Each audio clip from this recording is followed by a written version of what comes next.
everyone, and welcome to another episode of A Girl in the Product World. I'm your host, Amna, and I'm joined by a very special guest today. He's also an old colleague of mine, so it's very nice catching up with him. Dipesh. Hello, Dipesh.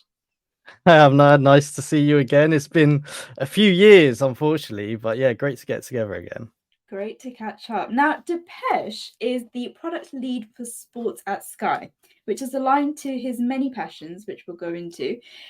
Previous to Sky, he has held product managerial and ownership roles at BT, positively impacting millions of customers nationwide, which altogether make up Dipesh's vast experience within the product world. Dipesh joins me today to talk about what it's like to work with big tech giants as he does today and the role that risk taking plays in product. So, Dipesh, let's get into it. Please, could you tell us your journey thus far? Wow, that's a big question. And again, thanks for having me so early. No one knows, I just shot you a text a couple of days ago and now we're recording, so I appreciate That's that. right. So my journey so far, yeah, as you've mentioned, I've had the fortunate experience of working for two of the UK's biggest companies in BT and now at Sky. However, before that, I was actually at a really small company based in Winchester, where I live, a small software house which we used to develop insurance software. So I got a bit of a taste of that small kind of company atmosphere when I was just starting out from, I think it was 21. I think I started when I was 21. So I did a couple of years there and a grad scheme. And then I was thinking, do you know what? I want to be in the city. I want to be in town, and I want to see what the other half is kind of like at a bigger firm. So luckily, by the good graces, I managed to get a role in the service team at BT, which you obviously a part of, and originally working on very interesting stuff in the landline department and something called our digital voice service, which you're going from software insurance to landline. I was kind of that's the step up for me. To be fair, I was like, I got that. I can understand landline a little bit more than insurance, and I was really great. I really enjoyed it. I joined the team, and as you know, everyone was just so welcoming, and it really kind of just made you want to have fun at work. I really love coming into the office, and yeah, it was a good sort of start of a sort of big company for me. And as time went on, I love my sport. There was opportunities at BT to move, and I managed to get a role within sports merchandising, which was selling BT Sport on BT.com, and really grew into that role. I look back at I didn't understand trading, I didn't understand anything, and by the end, I could do it with my eyes shut because of the great team I had around me as well. I loved working in that squad model with them. And then time came for me to leave that role, and I actually ventured into data and AI for a little bit, which was super cool, brand new thing we did at BT. No one's really doing it at that time, and no one was really doing it at the scale, and BT put a lot of investment into it, so that was super cool. It's very startup kind of vibe, which I kind of loved. And then, as everyone who loves sport knows, you always get the itch to potentially go back, and I wanted to maybe just try something else, and I got the role at Sky as working as a product lead on sport in what we call the fandom team, so looking after the sport experience across Sky Glass and Sky Q, which is I've been doing for about a year now. So yeah, that's kind of my very quick journey into product, and we've had a lot of fun along the way, lots of ups, lots of downs, lots of good product methodologies, and there you go, that's me. Brilliant. Thank you so much for sharing that. And I just have to say to the audience that I always say to anyone that I meet and they find out that I've worked at BT, it was the most fun time of my whole career. And part of that reason was Dipesh. Dipesh would be there No, early, no. early in the morning. You just knew Dipesh is there 5 days a week. If he's there, there's going to be some sort of guaranteed entertainment. But yeah, I think just to, just to pay We that all off, bounced well off each other, to be fair. we We all did. bounced well off We each did. other, We had didn't a we? really So good team, but great time. Dipesh was one of those reasons why not just fun. Fun was a big element for BT, but just enjoyable, and for just making the experience just what it was. So thank you, Dipesh. I do have to say that, and I want to let the audience know that as well. So if you work with Dipesh, you're very lucky. Appreciate that. Hopefully my colleagues do as well, past and present. Brilliant. Okay, so before we even get into product, I speak to a lot of people who aspire to work for big tech companies. I consider myself to be quite fortunate to have worked for a few of them, and BT being one of them. You've worked for two, namely Sky and BT. What's that really like, and what are the benefits of working for those big companies? One big benefit is opportunity, I would say. So as I've mentioned, like I had the ability to move around at BT, got to learn from different people, got to experience new things. And it's something which you maybe don't get at a smaller company, but in a bigger company, you can go do so many different stuff. And especially in products, these big companies have a range of products, verify, like going from like an online product to maybe a hardware product, for example, which I found really interesting for when I was moving around. So a big word would be, yeah, opportunity for when you're working for these type of companies, but also in the teams that you work in, you can kind of not get lost in it being a big company, because you can still feel like you're making an impact. And to me, that's been the most important thing. As you mentioned at the top of a pod, I love delivering for customers, and especially customer facing stuff. Like, I like to see my work live in the wild, in the public, and that's another thing that these big companies give you. It's a lot of pressure, don't get me wrong. You get to deliver all of these great things for like millions and millions of people, so you want to get it right. But yeah, I would say those like great things are working for two real big giants in industry. Brilliant. And I think I'd probably add to that and say that there's a lot going on outside of your day to day as well. Like, there's so much to get involved in. And also just having access to people, which you don't really get at smaller companies. There's like, you literally can just reach out to 1,000 different people from all walks of life. And I've always loved that. Yeah, I 100% agree. And especially with BT, as you know, we had loads of different networks we could join, things we like diversity and inclusion. We'll maybe talk about a little bit later, but I was able to just go set up a podcast at BT without anyone really giving me the go ahead. And like, they gave me that opportunity to feel safe enough that I go and set up a podcast. And, I thought that was really amazing. I had my own podcast guild with a bunch of great people. So those opportunities are truly like amazing. And like, as you said, the people that you can kind of just reach out to for a coffee is amazing. I remember my first couple of months at Sky, I shot the director of football in an email and said, I'm new, I work on this, can we grab a coffee? And he was so accommodating, came and sat with me, we had a chat, we talked. And these type of people, they really give you the time of day. And especially your senior leaders as well. I find that there's a stigma around big companies, and I think senior leaders not being around, but we, especially at BT and again at Sky, you really have access to them. These are great minds you can go and learn from, and they're willing to give you that information. So soak it up, right? Yeah, no, exactly. Completely agree. And I love that you've had that experience as well. So let's get into product then. Now, Dipesh, in all honesty, I see you as someone with tons of product experience, especially with all the different roles that you've had across your time within product. And I've seen you truly live and breathe it. What is it about product that really, really gets you going? Why does Dipesh love the product world? I love the product world for many reasons, but my main one would be I get the ability to make a difference in someone's life without being a doctor or anything along those lines. But I really truly get to make a difference in what people use and what they see in like everyday life. And as I said, I love delivering stuff to the public. I like to make a difference. And that's really kind of what keeps me motivated, trying to solve problems. I'm a big problem solver, and I feel like I'm quite creative, so it's finding creative ways to solve these problems for the real people. And I think that stems back from when I was a kid, I used to work in Asda, just talking to people all the time on the checkouts. And when you're putting stuff on the shelves, and you really got to like people watch a lot. And I thought that was really amazing, because I got to learn more and more about people, and what they like, what they don't like, but really what's important is what their needs are.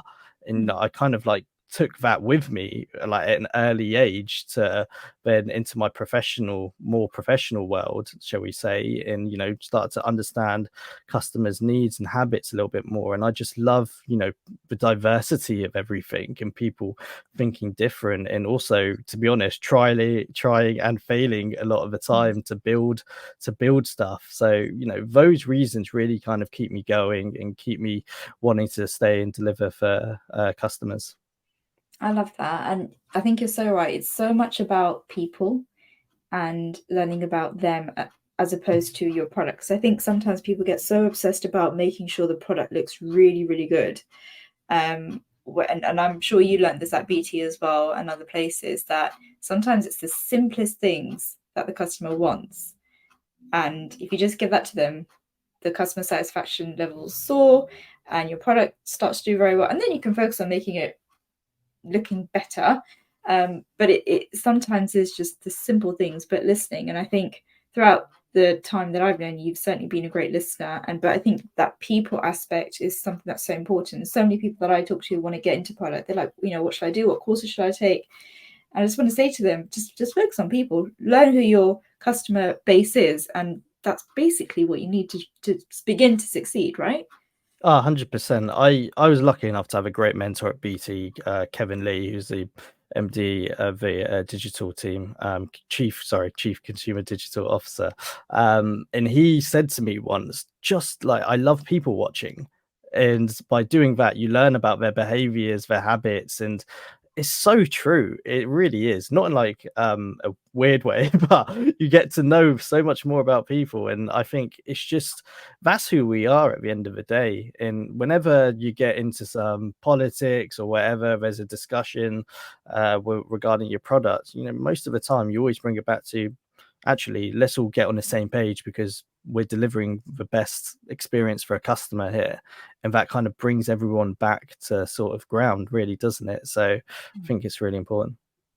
Love it. Now, product is a fast-paced world, and it involves a lot of risk taking. So I think everything you've described there is a very nice picture, but there is this almost like a dark side of it, where there's a lot of accountability that's put on the product owner, the product manager, product lead, and we don't always discuss it enough in terms of what it takes to take risk. How do you go about managing risk in product and making key decisions based off of it?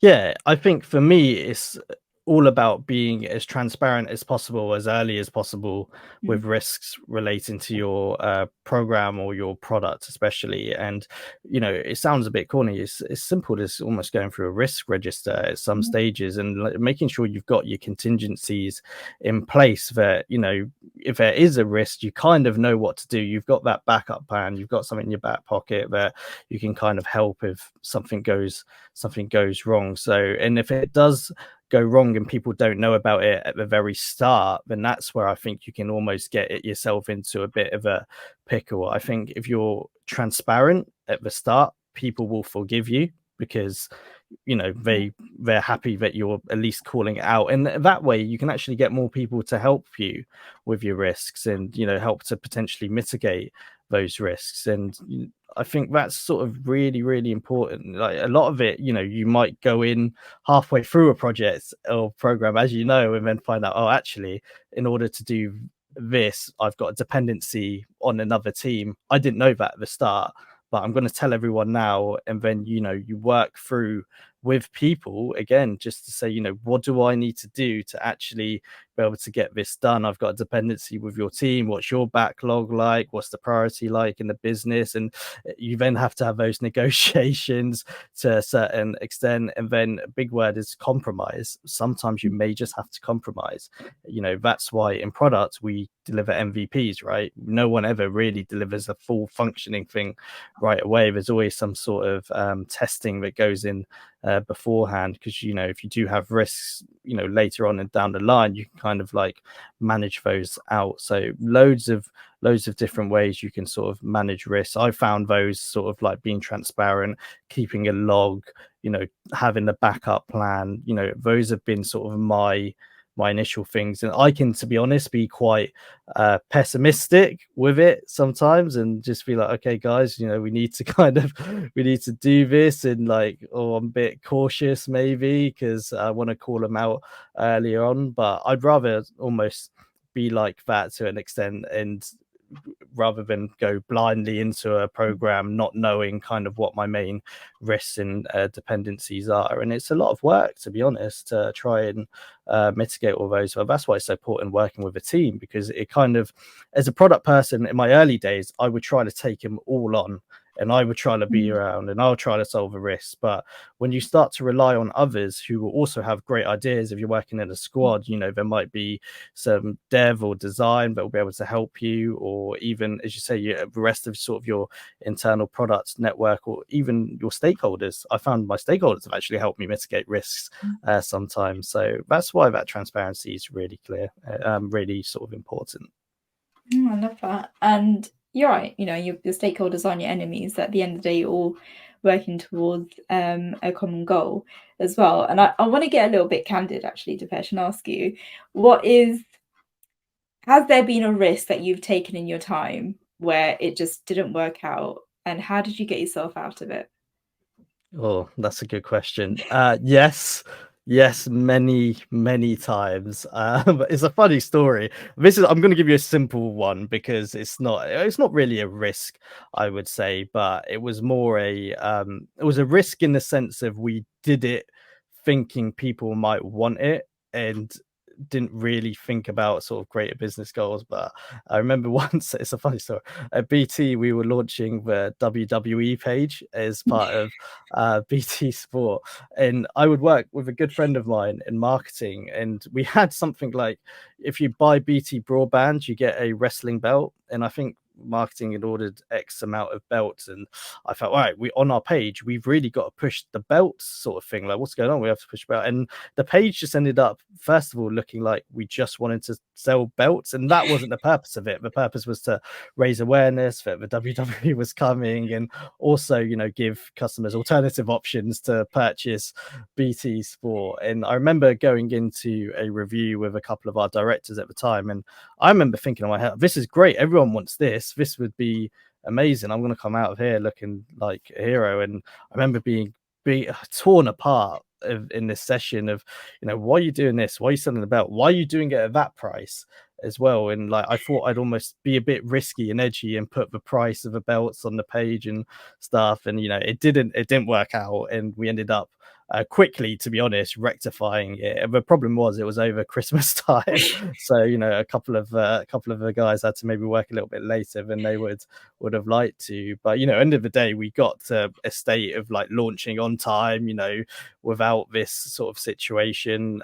That's probably that's obviously the funniest one that I can say, but I always remember, because it makes me think, also in product, you need to stay true to your product and not necessarily always just look at, what others are kind of pushing you to do. And you need to really look at your customer needs properly, and what's the biggest actual revenue for what your company gonna get from this. And I was a little bit blindsided at that time, so I think like I was doing something like that with trying to push something that didn't work at all. And it was annoying for me because I love wrestling and I was really excited. So I was like, I'm really excited about this. So but yeah, it's a learning curve, and I can guarantee you I will never do anything like that ever again. But it was a risk to try to like sell it, and we did it. Luckily we caught it early enough, so we didn't have too much of a problem. But just to this day and age, I don't know how many of those belts were sold. So I applaud you for your honesty. And was this around the time when Ric Flair came into BT? Yes, it was. Yeah.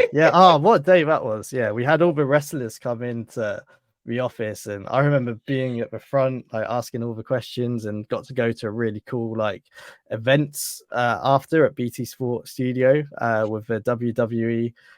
With the WWE people, and we actually got to watch wrestling there, and I love it. I'm a big fan. So to me, this was like a dream. So I remember that. So those 10 days I remember so clearly. Dipesh was floating during those days. He just Yeah, he was quite excited, and that actually brings me on to my next question quite nicely, actually, because you got involved with so many things and with so many people. Like your network was huge, and you just seem to get on with everyone. Now I know you spoke about, you know, when you're working on certain products, your team, your stakeholders, etc., and kind of bringing everyone on your side, but you seem to do that very well in general. You know, like you get on with people.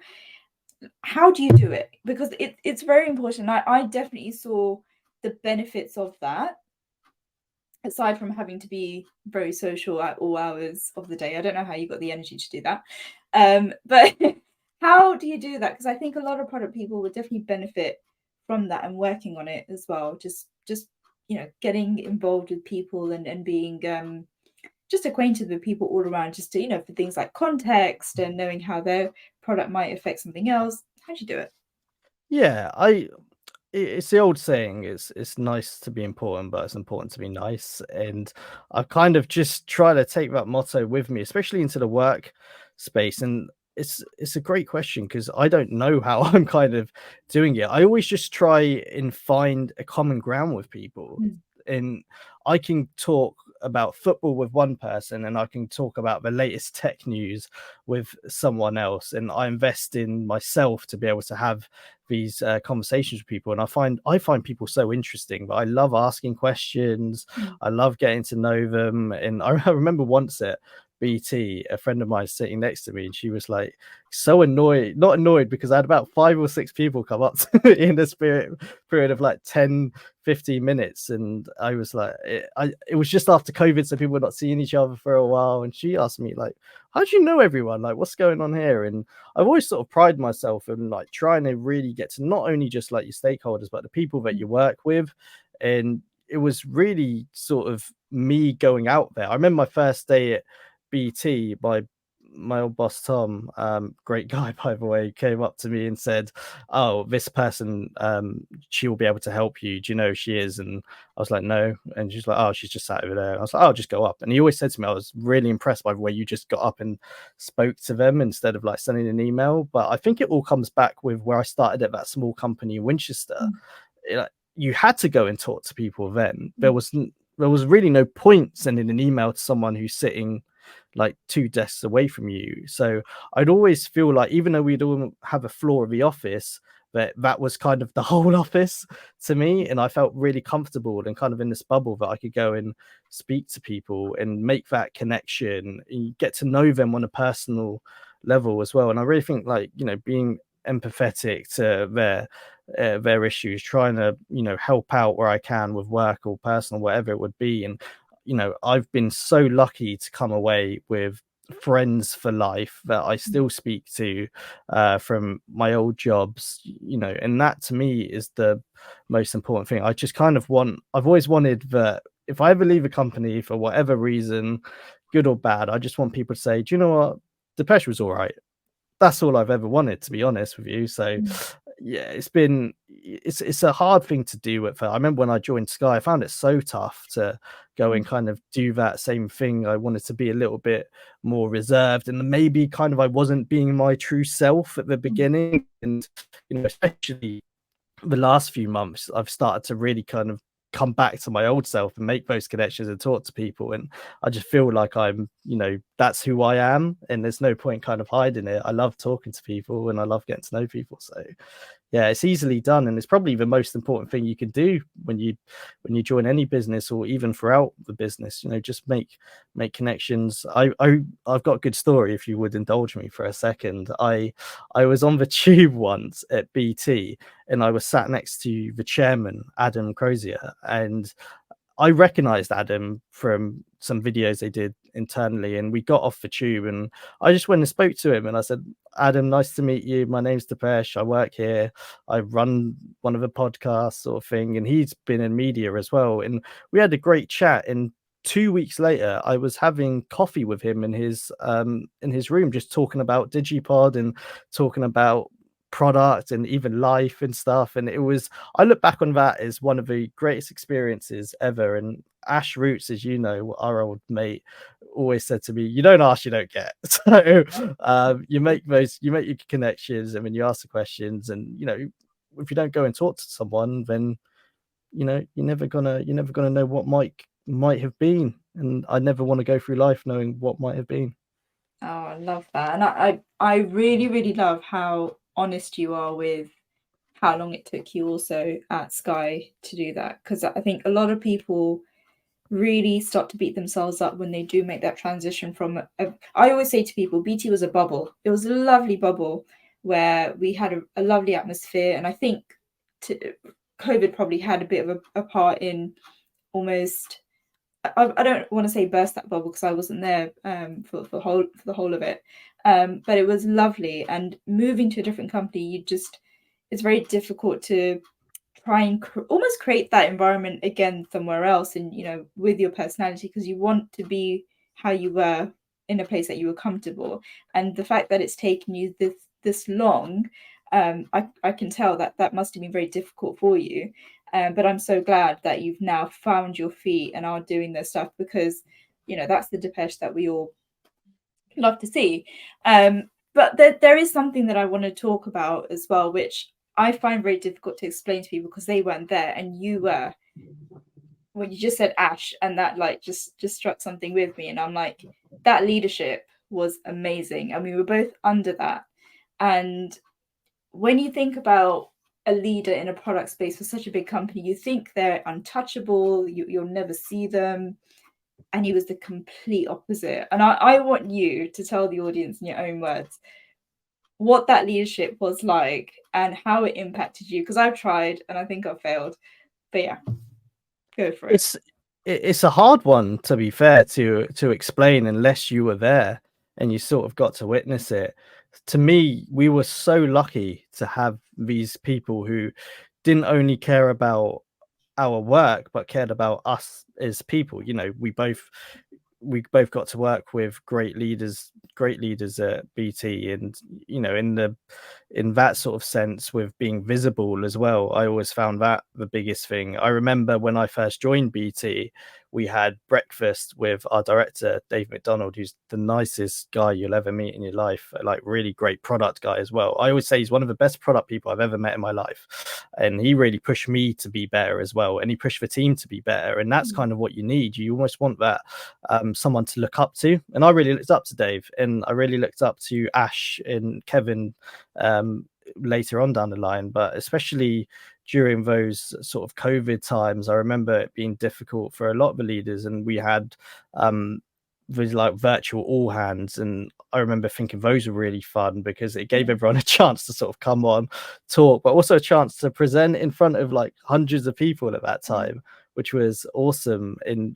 fostering a culture of sort of being brave and not being afraid to speak out, but also listening to problems. And I thought that was so amazing. I remember when I first started Digipod and I did the pilot episode around Christmas time, I sent Ash an email. I always talk about this. I sent Ash an email to say, by the way, I just started a podcast. Here's me and my friend Joe, and we're talking. And he sent me, like, as I thought most MDs would do, like 2 lines back saying, "Oh, this is Ace. We'll give it a listen." And I never thought you would. Probably bad on my part. And then after Christmas, I got this amazing email back to him, said, "Had a proper listen.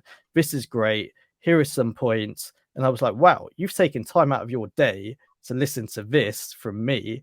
Not only did you originally reply, you've now given me this like amazing reply. And I thought that was so cool of him. And he really did foster a great culture, I would say. I think it was really special at that time. And I was lucky enough to be at BT for a lot of that, but also after Ash, when I say my mentor sort of Kevin came in more in a product sort of sense, but the same thing with him, always available, always ready to talk to people, not shying away from difficult questions, and gave you the time of day. And that's always been really important to me. People give you the time of day, and it's the same at Sky as well. And anyone who's ever kind of put off with joining big companies because they think, from smaller companies like I did, because they think maybe you won't get that face time, you know, majority of the time, well, my experience, like, you will, if you ask for it, you will get it. And I think it's so important to be inspired by your leaders, and luckily we're both in a position where I think in our careers we have been. Yeah, definitely. And I'm sure you're promoting that same culture of being product lead at Sky as well. So like I said at the beginning, whoever is working with you is very lucky, because I understand that context as well, and there is no way that it's not contagious. So yeah, I'm sure that that's happening where you are. Now, you've kind of gone into it, and you've spoken about the Digipod, and as well as being a great product person, you're also a bit of a superstar. And, and I just want to say, it wasn't just one podcast he had two. Was it called the Early Careers podcast? The Early Careers one, yeah, that's the one. But yeah, that's a very special one to me. Yeah, I remember Early Careers, really great. So exactly, you've had and you've had some pretty big names on, including Jake Humphrey. You know, that's when it went public. You get involved wherever you can, and you know, sports being a big part of your life, and now you're kind of leading that area within Sky. So there's a lot of ambition then, and there's a lot of charisma and drive.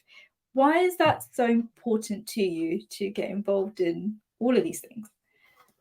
I think, especially at the beginning, sort of with BT and getting involved in that kind of stuff, it came very organically in from me wanting to give back and be better and learn better. And everyone has different ways of learning. Some people read books, some people watch YouTube videos, and mine just happened to be talking to people and like ingesting what they're saying and get passionate about what they're saying.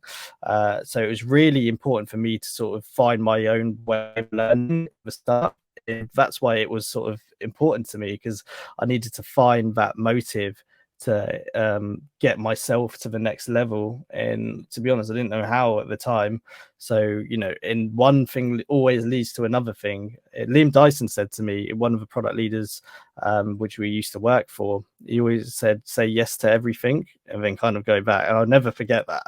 And I remember always just taking that, saying, I'm going to say yes to everything. If someone asks me to do stuff, I'm going to say yes. We'll see what happens. And, you know, it's really allowed me to make a difference. Again, I've talked to you about making a difference to customers, but also making a difference to my colleagues, especially at BT. I was like, wow, I really want to step up and I want to make a difference, and I want to make this the best place there is to work for everyone by helping people tell their stories. And very sort of early in Digipod, that's kind of what we're after. And we did some quite hard-hitting episodes on the diversity and inclusion, for example, and you know, I think that really went down well. And it's the same with me wherever I go, and I think it will be wherever I go. I always want to be involved in some networks, because I just feel the place that I work is so important. Like, I don't feel like it's just 9 till 5 anymore.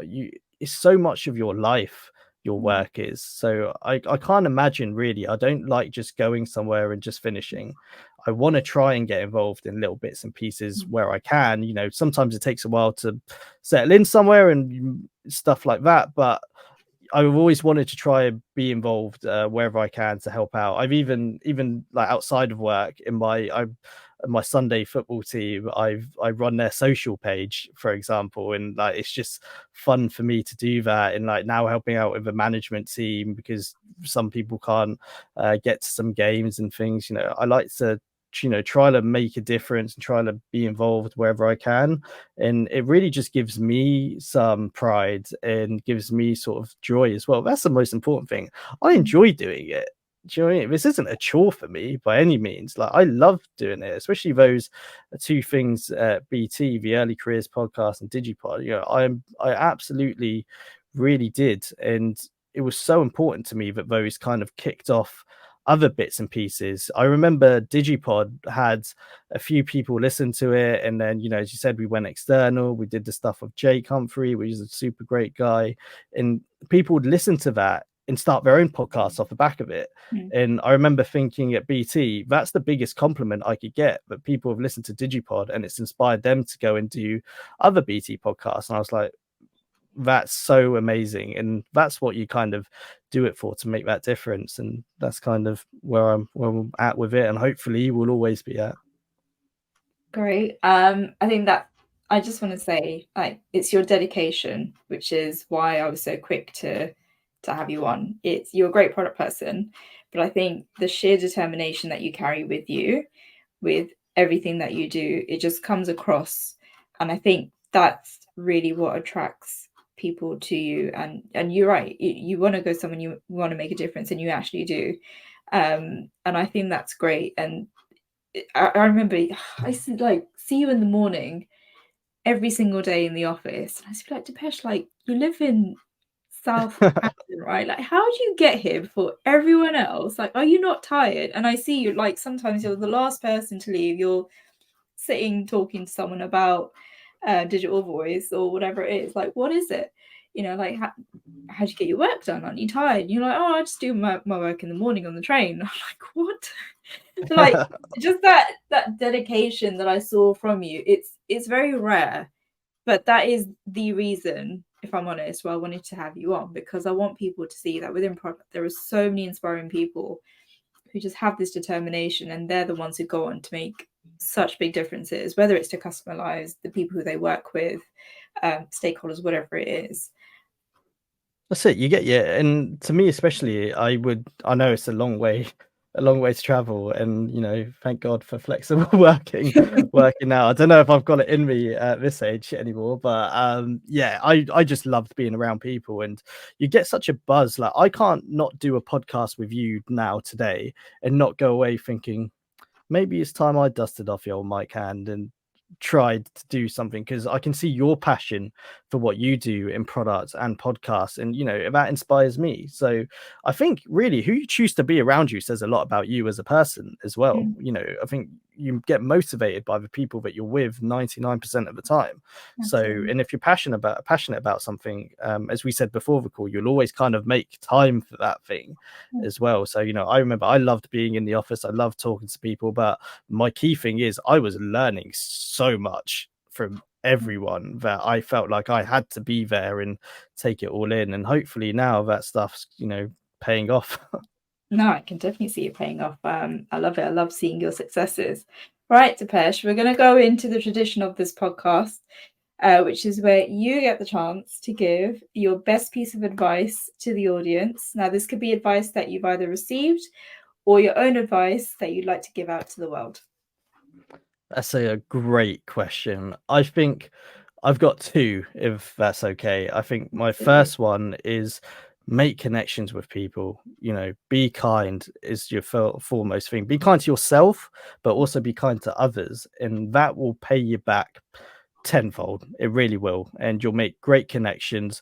People will help you. And I think without people, you can't go anywhere in this world without making connections with people and going. If you want to get far in what you do, you have to be a people person, I believe, especially in the world that we work in. I think that's really paramount. Like, make the connections with people and understand them, and then you'll understand the colleagues you work with, and you'll also understand your customer needs. So that's kind of my first bit of advice. And my second one would be passion without direction is great, but you kind of, if you're passionate about something, try to have a direction where you would like to go, and you will almost skyrocket to the moon and back. And every time you think, like you would on this podcast, you maybe hit your peak, you then think, oh, there's another mountain I want to go and climb. And I think passion without direction, I think try and have both of them if you can. If you're passionate, have some sort of direction for the way you want to go, and you will really start turning heads and you'll go far. Dipesh, it's been an absolute honor. Thank you so much. I can't wait for the audience to listen to this and ultimately be inspired by you. And I wish you all the successes with everything that you do. Thank you very much, and all the best.